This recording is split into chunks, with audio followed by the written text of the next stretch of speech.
అందరికి నమస్తే అండి. ఈరోజైతే మా అత్తమ్మ గురించి మాట్లాడుతున్నా. మా అత్తమ్మ గురించి చెప్పాలనుకుంటున్నా మీకు అందరికి. అత్తమ్మ చనిపోయి ఈ రోజుకు కరెక్ట్ సంవత్సరం అవుతుంది.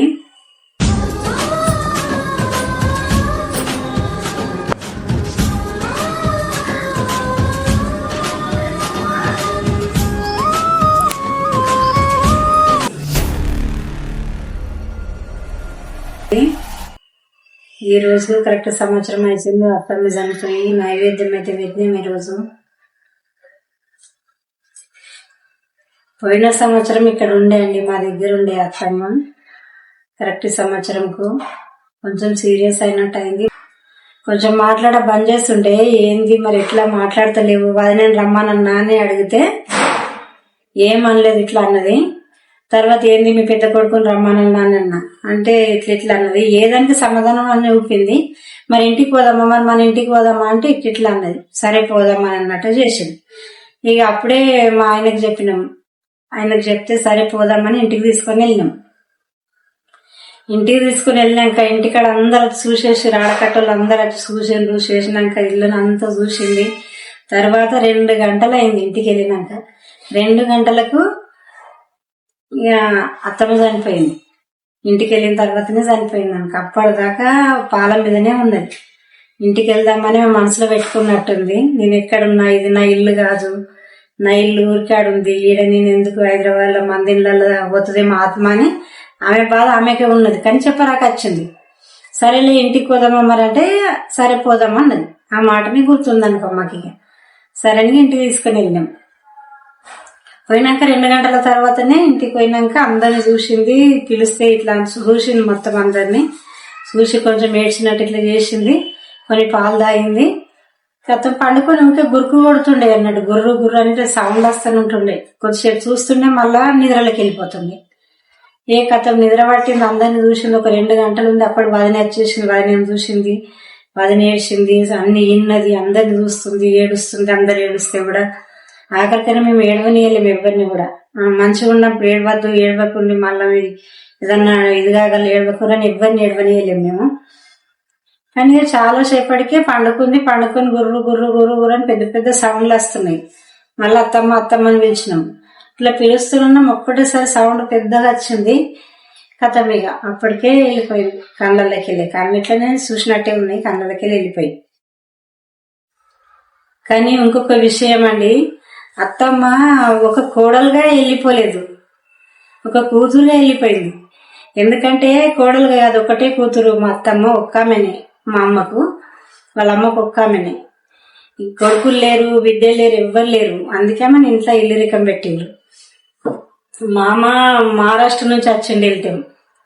మామ చాలా మంచోడు ఉండే, చాలా ధైర్యవంతుడు ఉండే. ఎవ్వరికి రాలేదు ఆ ధైర్యం. ఇప్పుడు కొడుకులకు రాలేదు, ఎవ్వరికి రాలేదు. అంత ధైర్యం ఉండే మామకు. ఇల్లరికం వచ్చిండు, అంత చూసుకుండు, అన్ని మంచోడు ఉండి మంచిగా ఉన్నాడు, మంచిగా చేసాడు. ఉన్నన్ని రోజులు అంతా మంచిగా జరిగింది. మామ వెళ్ళిపోయిన తర్వాత అత్తమ్మ పరిస్థితి ఇట్లా అయినా. కానీ ఒక్క ఆడబిడ్డగా వెళ్ళిందంట ఊళ్ళకి. ఆమెకి ఎంత కూడా కష్టం కాలేదండి. ఎవరైనా మీకు అర్థమవుతుంది కదా, కోడలు ఎట్లుంటది, ఇంట్లో ఉన్న ఆడపిల్ల ఎట్లుంటది, ఇల్లరికం పెట్టుకున్న ఆడపిల్లకి ఎట్లుంటది. ఆమె ఇష్టం ఉన్న పని చేస్తే ఇష్టం ఉన్నట్లు నచ్చినట్లుగా అట్లుంటది అన్నట్లు. పని చేయకైతే ఉండరు, చేస్తారు. కానీ వాళ్ళకు నచ్చినట్లు ఉంటారు వాళ్ళ ఇంట్లో. అదే కోడలు ఉండదు కదా, అట్లా నచ్చినట్టుగా ఉండడము, ఇష్టం ఉన్నట్లు ఉండడం ఉండదు కదా. అత్తగారి ఇల్లు అన్నప్పుడు ఆమెకు అన్ని కట్టుబాట్లు ఉంటాయి. ఈ ఆడపిల్లలకి అనేది కట్టుబడి అనేది ఉండదు అనుకో, కూతురు కన్నప్పుడు.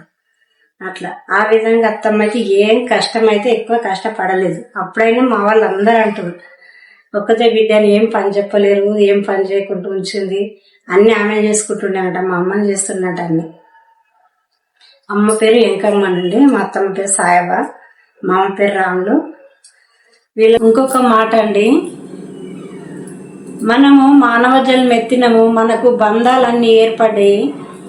ఆస్తుల కోసము, అంతస్తుల కోసము బంధాలను విడదీసుకొని విడవాసుకొని బతకడము ఎంతవరకు కరెక్ట్ కాదండి. మనకు తల్లిదండ్రులు, అక్క చెల్లెళ్ళు, అన్నదమ్ముళ్ళు, ఇవన్నీ మన బంధాలు మన చుట్టూ ఉంటాయి. వీటిని తెలుసుకొని మనం ఎక్కడ పోలేము. ఎందుకంటే ఏం తీసుకుపోలేము, వచ్చేటప్పుడు తీసుకురాలేము, వెళ్ళేటప్పుడు తీసుకుపోము. మేము కూడా ఉన్నన్ని రోజులు సంతోషంగా ఉండడము, అందరితోని మంచిగా ఉండడము, ఇదొక్కటి మనకు ఉంటే చాలండి. ఇంకేం లేదండి. ఎన్ని అంతస్తులు ఉన్నా ఎవ్వి ఉన్నా మన బంధాలకు తెచ్చిపెట్టాయి. అవి బంధాలను విలువ చేయండి. మా అత్తమ్మదే నాకు విచిత్రం అనిపిస్తుంది. ఏదానికైనా నాది నాది నాది అది ఇదని జాగకడైనా వాళ్ళతో వీళ్ళతో గొడవ పడము చేయడము చేస్తుండే. అట్లాంటిది లాస్ట్కు వెళ్ళిపోయే ముందల ఆత్మ ఒక్కటి నది మా ఇంట్లో పోతే చాలు అన్నదే ఉన్నది తప్ప, కానీ ఇంకొకటి లేదా మీకు ఏం తీసుకుపోతుండండి, ఏం లేదు. కాలే ఇంట్లో నా జాగా నా ఇల్లు అనేది ఉంటుంది, కానీ మళ్ళీ మన ఆత్మ కలి ఎట్లా వస్తామో మనం అట్లనే ఇంట్లోకి వెళ్ళిపోయే టైం వస్తుంది. చూడు మర్ర మీ కోరుకున్నట్లనే జరిగింది. ఏంటంటే ఈ మందిళ్ళలో ఉన్నాం, మందిళ్ళలో ఉంటున్నాం మనం. నా ఆత్మ ఎక్కడ వెళ్ళిపోతూ మందిళ్ళకి వెళ్ళి నేను మందిళ్ళకి వెళ్ళిపోయేటట్టున్నా అనుకున్నట్టుంది మనసులో. ఆమె అనుకొని 2-3 రోజుల నుంచి మొత్తం బంద్ చేసింది, మాటలు బంద్ చేసింది, మనసులో పెట్టుకుంది. ఏం దత్తమ్మా అంటే ఏం లేదంటది. ఎట్లా అవుతుందంటే ఎట్లా వచ్చిందంట. అనేది చాలా ఇది అనిపించిందండి. ఏదానికైనా మీరు ఏది వాస్తుల కోసం దానికోసం గొడవ అస్సలు పడద్దండి. మన మనిషి విలువ తెలియదండి. మనిషి విలువ కంటే ఇంకేం లేదు. బంధాలు బంధుత్వాలు మనకు కడదాకా తోడుంటాయండి. ఎవ్వి ఉండయి. అన్న చెల్లెళ్ళు ఎవరైనా అన్నదమ్ములైనా ఆస్తి కోసం గొడవపడి కుక్కలం ఇది చేసుకోవడం, మాట బంద్ చేసుకోవడం, ఒక్క తల్లికి పుట్టి ఒక్క తల్లికి పెరిగి ఆస్తుల కోసం మధ్యలో వచ్చిన ఆస్తుల కోసం మాటలు బంద్ చేసుకొని ఏండ్లు గడిచిపోతాయి మాట్లాడుకోకుండా. ఎట్లా ఉంటారండి మీరు? అసలు అట్లా ఉండడము చాలా తప్పు. అలా ఉండకండి. ఏం తీసుకపోము. మనం అలాగే ఉంటే మన పిల్లలు ఆ విధంగానే తయారవుతారు. పిల్లలకు ఇంకింత మనం అది పెంచి పోసినట్టు అవుతుందండి. అది ఎంతవరకు ఆపేస్తే ఆ గొడవలు అంత సంతోషంగా ఉంటారు.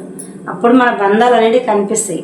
మనం ఆ గొడవలలో ఉంటే ఇంకింత గొడవలు పెరుగుతూ పోతాయి తప్ప మనకు బంధాలన్నీ దూరం అయిపోతుంటాయి. గొడవల దగ్గరికి అయితే ఆ గొడవలను దగ్గరికి చేయకుండా గొడవలు దూరం చేసుకొని మీరు బంధాలను దగ్గరికి తెచ్చుకోండి.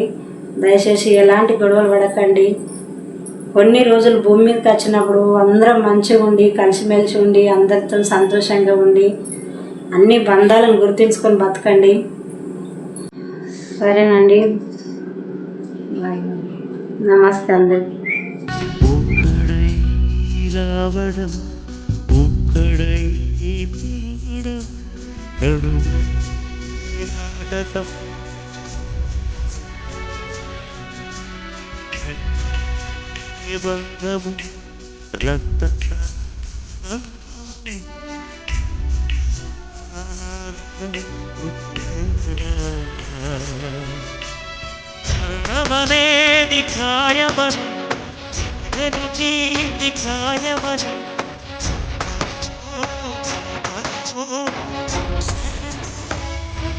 ఆ నలుగురు